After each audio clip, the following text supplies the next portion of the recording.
Hello, everyone, and welcome. I'm Pete Werner here at the Disney Cruise Line corporate offices in Celebration, Florida, joined by an old friend, the Vice President of Entertainment and Port Adventures for Disney Cruise Line, Jim Urry. Thanks so much for having us over, Jim. It's great to be here, Pete. Thank you for joining us, really. There's a lot of things I'd like to talk to you about today, but let's start with some basics.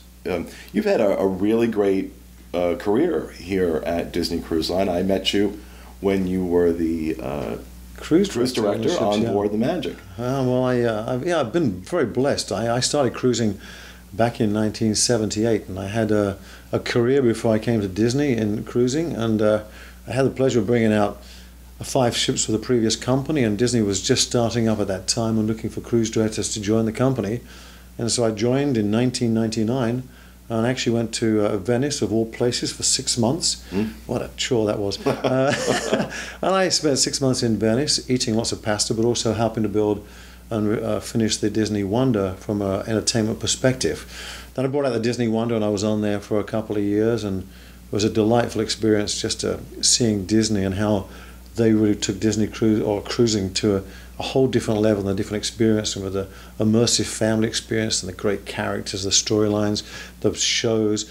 So I was on the Disney Wonder for some time, and then I started going between the 2 ships, and that's when I met you on the Disney Magic. On Disney Magic. Had a chance to meet you there, and I spent 5 years on board the ships. In fact, they flew by. It was just, it was really interesting to actually go to sea after being at sea for so long, working with, more of an adult audience, to actually have the children there and to see the experience through the eyes of children and watch the parents become children themselves with that excitement of watching the kids with the characters, and just so much to do on our ships, fun.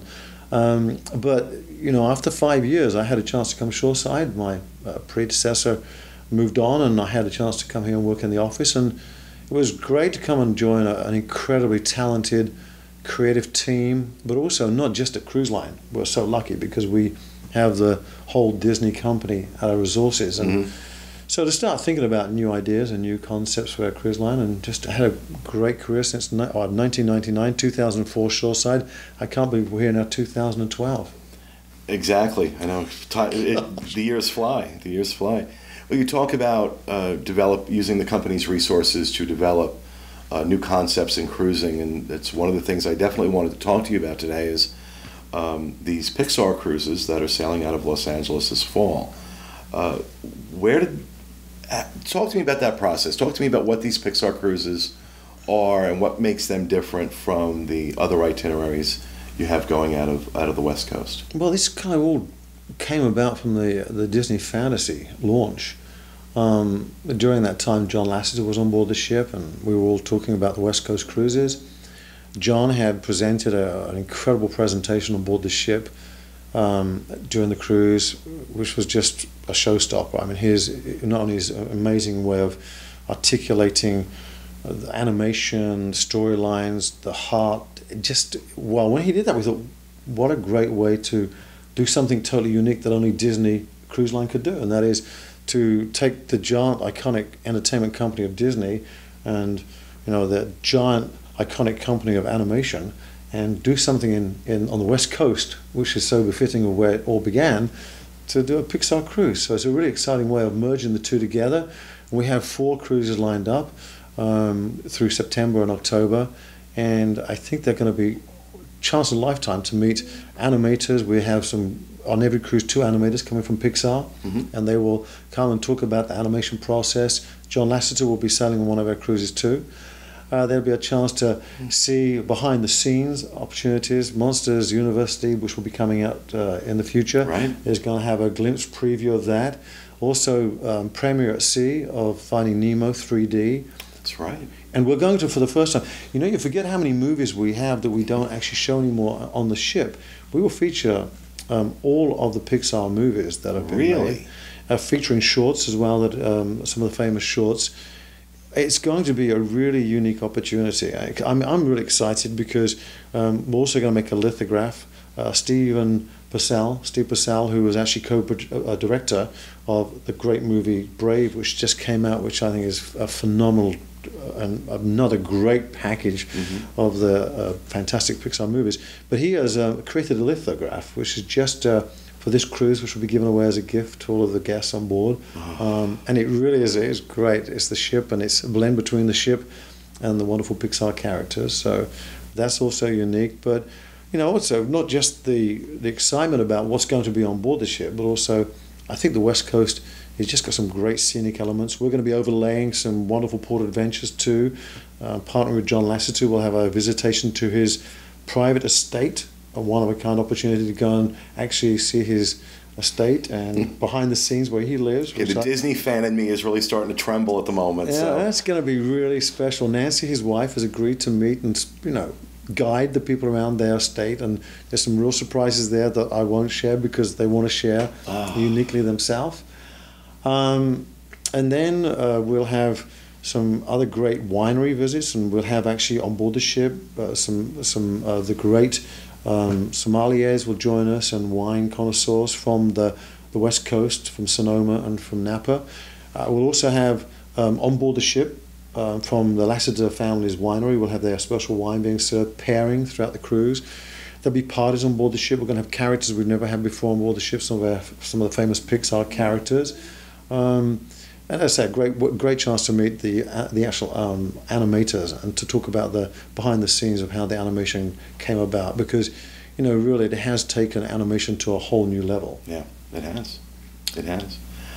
When you look at doing things like this from your end in entertainment and port adventures, how much time do you need? How much time do you need to put the entertainment together, figure out the ports and what the port adventures are going to be? There's an awful lot of moving parts there when I think about entertainment, especially on the ships. Yeah, we started working on this with Pixar back in March, actually, when the fantasy, just after the fantasy came out.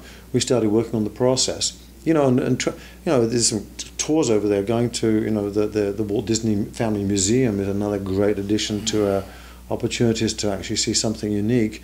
There's a lot of planning, working with the vineyards, trying to create special experiences in the Napa and Sonoma area, which haven't been experienced before. Always trying to find a way to put a twist on our port adventures. We have the standard experiences that other cruise lines might use, but we always have our signature experiences that we try to partner with people in that area that haven't thought of, help them think of new ways to expose experiences in a different way. So there's a lot of planning. I have a great team. I'm very lucky. I have a wonderful gentleman in charge of Port Adventures, Larry, and a great creative team, David, on our team.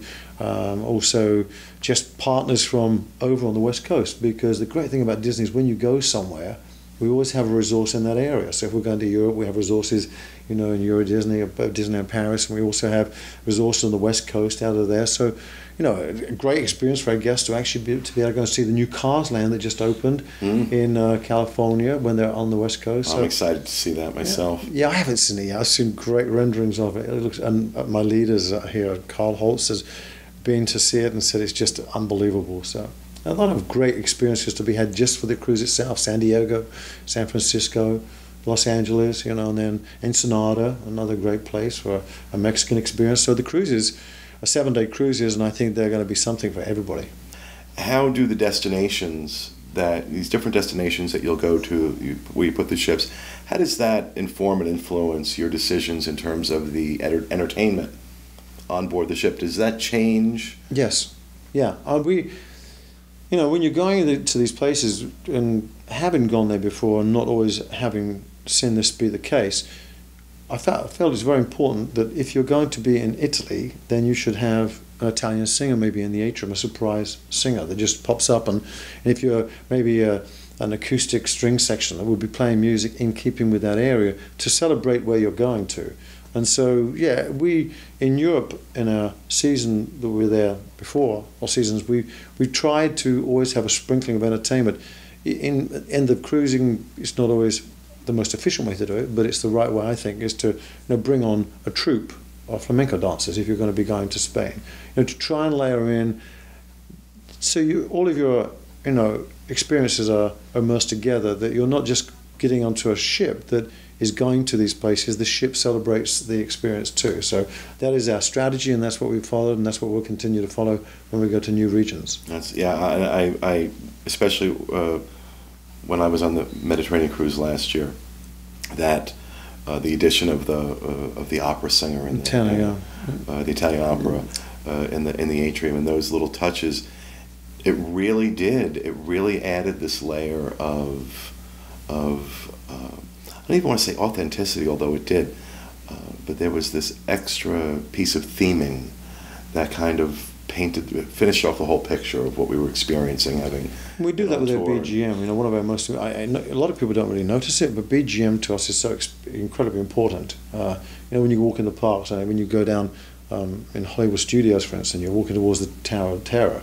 You know, the music helps that other sensation that we rely upon, taste, you know, sight, but the music is so important. So even in Europe, and you know, wherever we take our ships to, we transcend the background music. So I said BGM is an acronym, but we use acronyms so much. But the background music, you know, we change that on board the ship so that it's once again in keeping with the area that we're at. But I think that's important because, you know, when you go to these regions, you might be on a floating hotel, but it's, again, I think it's important for us to pay a salute to where we're going to. We talked about the Mediterranean cruises, we've talked about the West Coast cruises, the Pixar cruise in particular, but Galveston, Miami, New York, now all part of the Disney cruise experience. How has that impacted you? Well, first and foremost, I think that another Disney difference is a sense of arrival. One thing that we were very keen on when we started going to new ports of call, when we ventured over to Barcelona, for instance, we wanted the guests to have a feeling of arrival into a Disney experience when they entered the terminal. So I was just in New York on the Disney Magic, and I've been to all of the ports of call we've gone to that are new turning ports in the past, and the decor, we put the decor up, and we have a whole decor package. So when you walk in the terminal, it's Disney. You don't feel you're just walking into that standard terminal. We try to turn it into a sense of arrival right from the get-go walking in. So we have to send a team out to put the decor up and teach the local team and our own traveling team that manage the actual terminals how to install and take down the terminal decor, so you really feel like New York. You know, we featured that with overlays with Mickey and Minnie, celebrating New York, and we'll do the same when we get to Galveston. Same when we go to Miami and any other port of call, we always have an overlay. But then the most complex thing for me, overseeing port adventures, and we called them port adventures when I took over the responsibility of the area, because shore excursions, which most other people call them, you know, it just sounds like you're going on an excursion. We wanted them to actually be an adventure. Mm-hmm. We wanted, and earlier I alluded to the fact of when we went to Europe, really wanted it to be exciting for the children. Because, mm-hmm. You know, when I first visited Europe, I was young, and I remember thinking, oh my goodness, where's Dad going to take me to next? Another museum. So, you know, it's really important for us that when you go to these ports, that we create something for the entire family. Right. And try to have signature tours, things that haven't been done before. That, you know, wine tasting at Grey Cliffs in Nassau, going to the cellar, seeing their multitudes of wines and spirits that have never been exposed to the public. You know, with special luncheon experiences. And just trying to find ways that to open up these ports of call in a different way, which is great, but it takes a lot of doing. Because, you know, when you go into Europe now, we're talking about Venice, and what are we going to do in Venice? What are going to be we have some really big, fun surprises coming down the pipe for families in Venice that hasn't been done before, and experiences that only we can put on. We did that in Russia last time when we visited Russia, you know, in Catherine's Palace. Just an incredible experience with a ball for the families with our princesses. But always trying to find a way to turn a tour or a short excursion into a port adventure and turn it on its head. That is the hardest work, because every port you go to, it is different. Whether you're looking for a unique spa for them to visit, or a unique beach, or a unique area where they can privately rent, you know, cabanas. It's you think it would have been done before, but you know, you have to go out and research and find new places to take them to. So that's the hardest work. Now, we did ask our fans on Facebook if they had any questions for you. Well, one question from Jeff Alves is wondering if they're going to be offering these Pixar cruises again next year. You know, I think at the moment we're going to take these 4 cruises as unique cruises. It took a lot of planning. It's taking a lot of planning.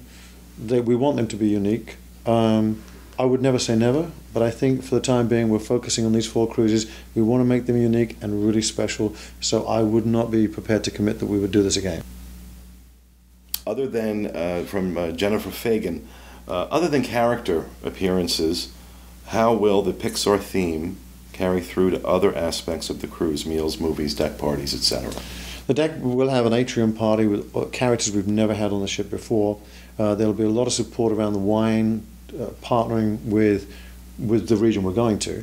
We'll also have a 25th anniversary incredible exhibition with artwork from Pixar, over 100 pieces of artwork, which will be put up uniquely for these 4 cruises along deck number 4, and also some other renderings inside Studio C that have not been seen before. And there's a 25-year exhibition going around. This is a complete reproduction of that, which will be on the ship for only those 4 cruises.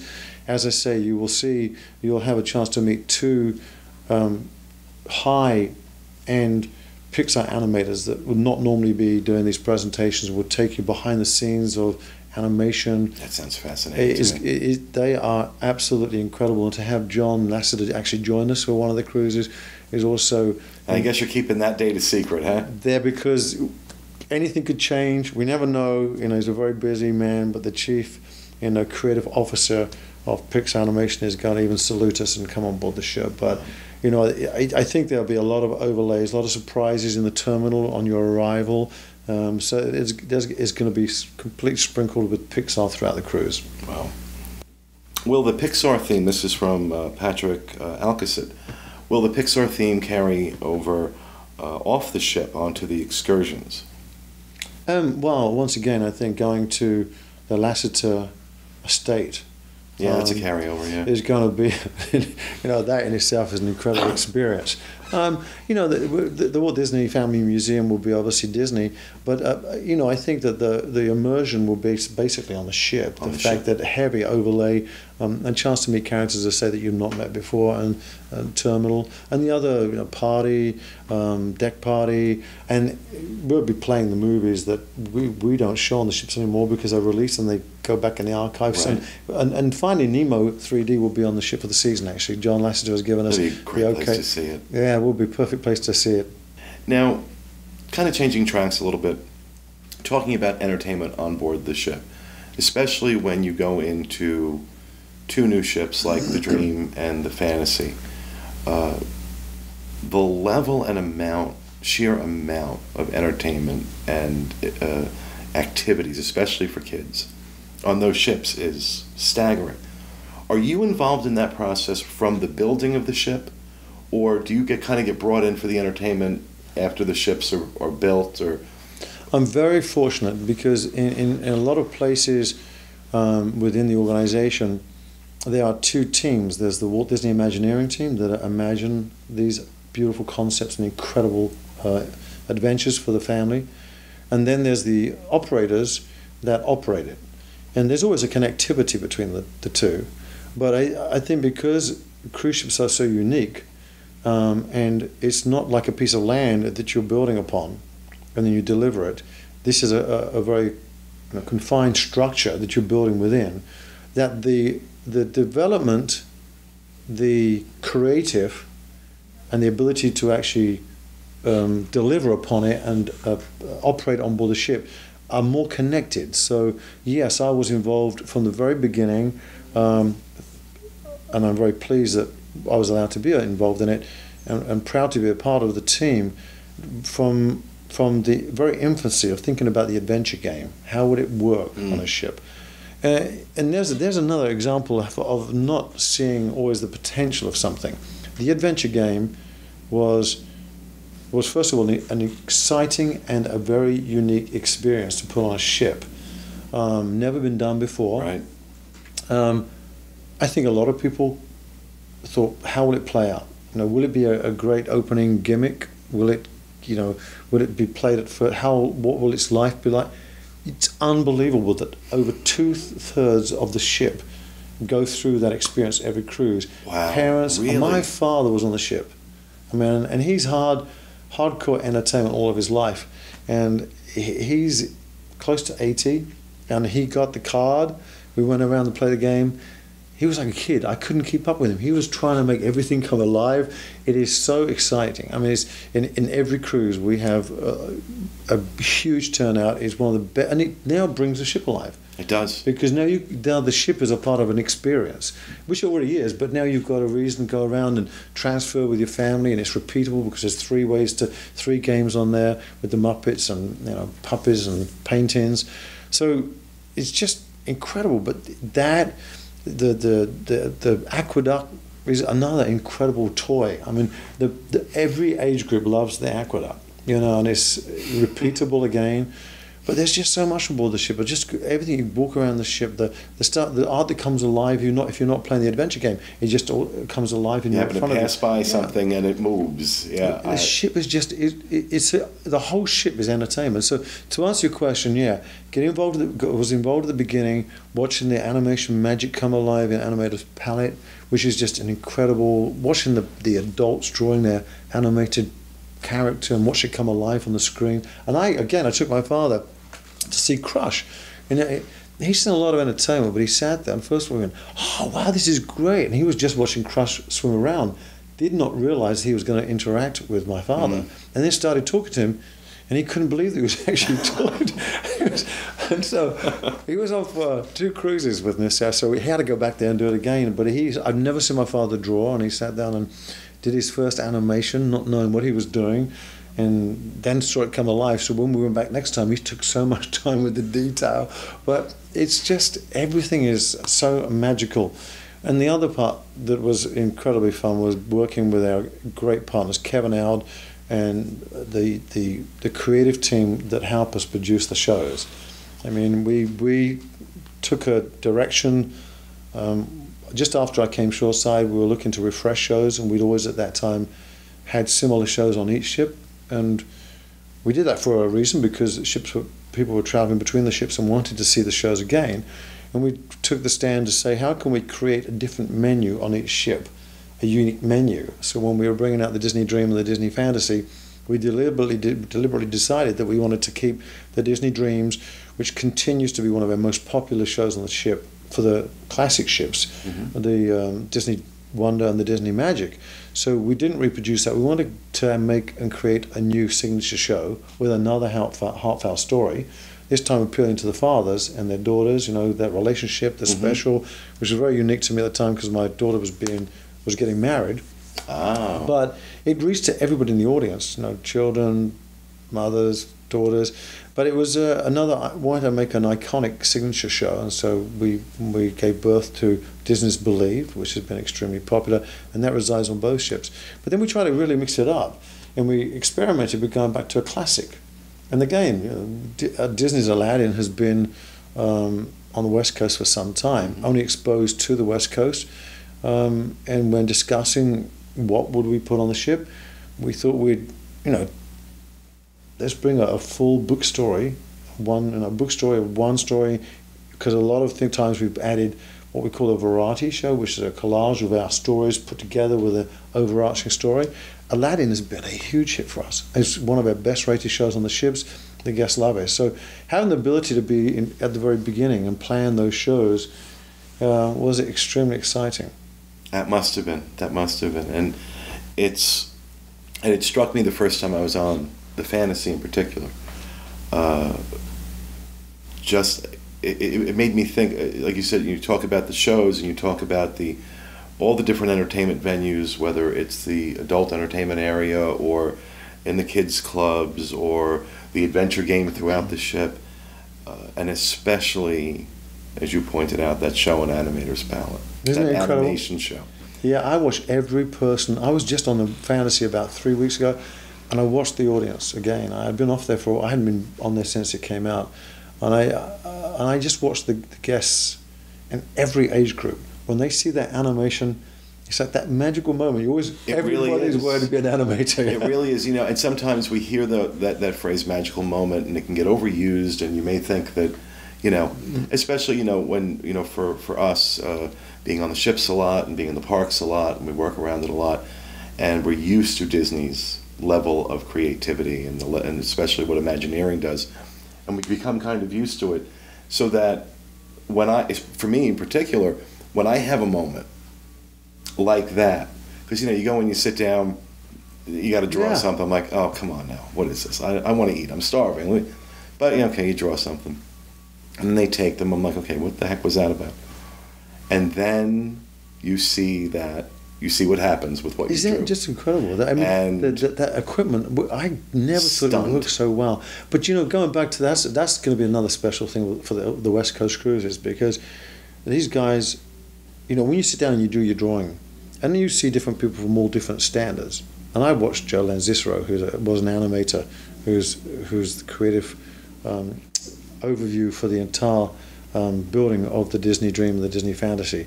This gentleman's a genius. Not only his eye for detail, oversaw so many elements that are so unique to the Dream and Fantasy. But I've sat down and watched him draw, and it's just incredible. So the ability to go and meet these Pixar animators, who, when you watch Brave, I just saw Brave recently when it first came out, and the hair and the incredible animation they create, and when you just sit there and do your own drawing, you will see that come alive. I can't imagine being an animator. Exactly. And seeing the years. I was watching at the end of all of the credits, they had one showing how many children were born during the life of the making of this movie, and it puts into perspective how many years it takes to make one animation movie like that, and the amount of people on that set to create it, and all those incredible animators. So another reason to go on a Pixar cruise, to meet those, because every cruise will have two animators, and it will tell you all about the behind the scenes development of these incredible movies. So, well, Jim, it has been wonderful getting to talk with you again. I thank you. You've been very generous with your time, inviting us into your home away from home to talk with us. Thanks so much. It's been a real pleasure. Peter, it's great to have you here, and thank you for you and all your fans who cruise with us. It's always nice to have them on board the ship. Thank you. Thanks so much.